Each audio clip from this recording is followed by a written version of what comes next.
হ্যাঁ, ফাটবে না।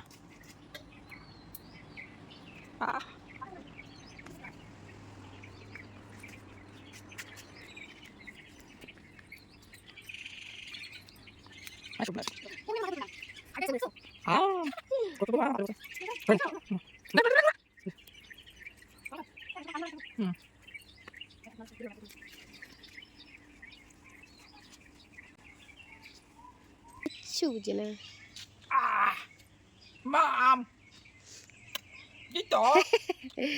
আমি একটু খাই দাও তো। মাটি দাও, একটু ধুয়ে আনো। না আমি খাবো, সত্যি খাবো, তোমার মতো না। আমি ফুল তুলতে গিয়ে আমটা ঠাস করে আমার সামনে পড়লো, অল্পের জন্য মাথা পড়তো, তো বেঁচে গেলাম। এটা এখন খেয়ে নেবো।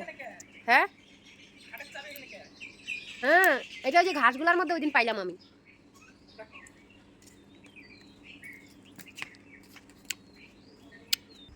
ওই ঘরে গেলা তুমি?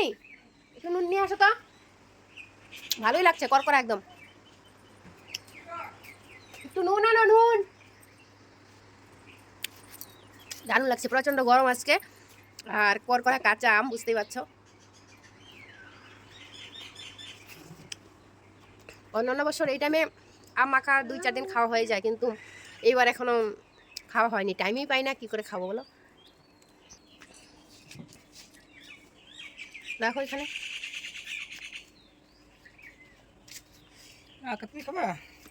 খাও, পড়ে যাবি এদিকে। এই যে ও কিন্তু জানতো না এগুলা খাওয়া যায়, যে আজকে টের পাইছে তার মানে। মা এটা খাও, এটা খাও, আর আনতে হবে না, এটা খাও। এভাবে না তো, এই যে এটা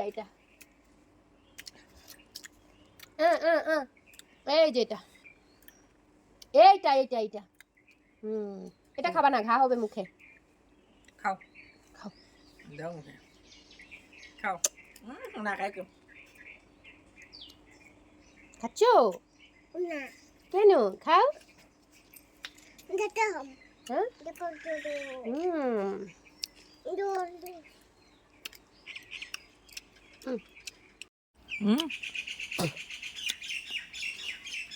একটু লঙ্কা যদি হতো, যা হতো।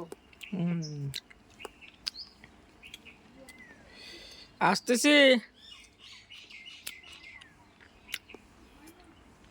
এখানে তো তানুর জুতা হারিয়ে গেছে, জুতা খুঁজতে গিয়ে তারপরে জুতা তো পেলাম না, আর নিয়ে এলাম তুলসী পাতা। আজকে তুলসী পাতাও লাগবে অনেকগুলোই, তার জন্য নিয়ে এসেছি। দেখো তো, এটা হচ্ছে রাধা তুলসী, সাদাটা, আর কালোটা ভালো না, এটা একটু মানে সবার বাড়িতে দেখি যে কালো তুলসীটা ওইটা মানে নেই, থাকে না এই চড়াতে।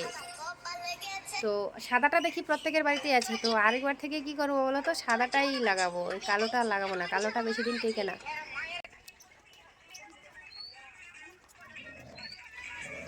তো মনে অনেক আফসোস, এই যে এই ফুলগুলো অনেক মানে হাউসে লাগিয়েছিলাম যে এই ফুলগুলো দিয়েই পুজো হয়ে যাবে, কিন্তু এখন তো ঘরে যেহেতু রাধা গোবিন্দ বসিয়েছি, তো এইগুলো ফুল তো আর প্রয়োজন নেই। অনেকেই দেয়, এই চন্দন জমাটা দিয়ে অনেকেই পুজো দেয়, কিন্তু আমি দেই না। দুধ পড়তেছে তোমার দিকে দেখতে দেখতেই তো। আর এগুলো হচ্ছে রক্ত জবা, এগুলো তো লাগবেই না, গোবিন্দ সেবায় এগুলো লাগে না, কিন্তু ওই চন্দন জবাটা আর সাদা জবাটা অনেক সময় ব্যবহার করা হয়। কি দুধ নিয়ে আসছো? দুধ যে কতটা ফালাইছো, এটার কি হবে বলো? মিষ্টি তোর কাছে আমি যাইতেছিলাম, মালা গাঁথবি, চল ধর, এটা ধর, ফুল উঠা,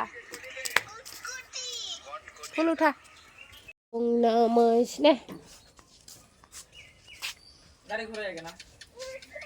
চল রাস্তায় যাই।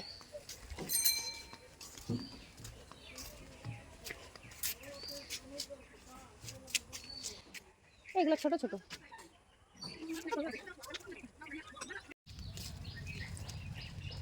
মা গাড়ি আসতেছে, সাইড, হ্যাঁ ওখানেই থাকো, ওখানেই থাকো, ওখানেই থাকো, গাড়ি আসতেছে না।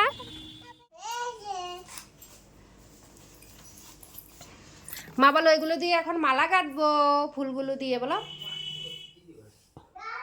তো আমি একা একা মালাটা গাঁথতে পারছিলাম না, তারপর এই যে আমাদের এই মাতাজি আসলো, এসে আমাকে একটু হেল্প করলো। যাই হোক আমার ভালো হলো, নইলে আমি একা একা এই মালাটা সন্ধ্যা হয়ে যেত, তো মালা পরিয়েও দিয়েছি দেখো, আর সন্ধ্যা হয়ে গেছে তাই দুটো ধূপকাঠি ধরিয়ে দিচ্ছি নানুর সামনে।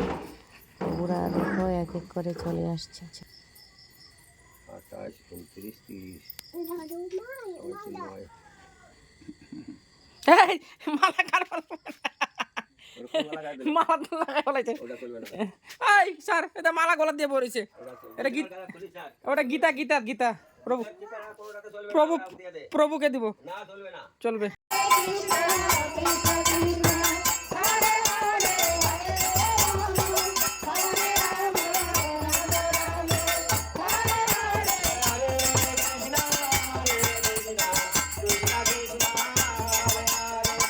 ভক্ত কখনো সেসব কর্ম করেন না। যেমন ভক্তরা যা আহার করেন ভগবানকে নিবেদন করে করেন, তো ভগবানের নিবেদনে যেগুলা আহার চলে সেগুলোই তারা প্রসাদ। অভক্তরা তা করে না, অভক্তরা ভগবানকে দেয় না এবং নিজেরা যা খুশি তাই আহার করে। হ্যাঁ, তাদের ভক্ত আর অভক্তের মধ্যে এখানেই তফাৎ, এখানেই তফাৎ।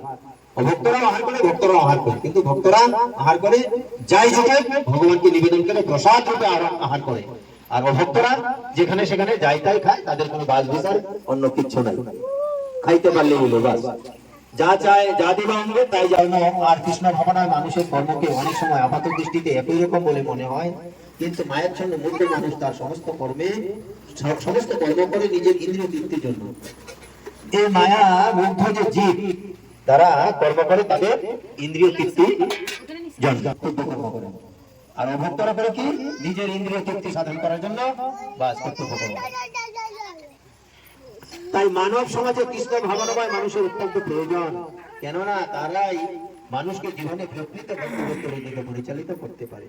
তো কি বলো, তাই মানব সমাজে আমাদের এই যে মানব সমাজ, এই বদ্ধ মানব সমাজ, তাতে কৃষ্ণ ভাবনাময় মানুষের অত্যন্ত।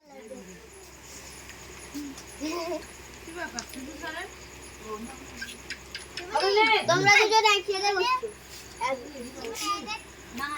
আমি তো খাই না তো। ঠিক আছে, হরে কৃষ্ণ। হরে কৃষ্ণ। আমি একদিন কিভাবে মালা হয়ে গেল রে।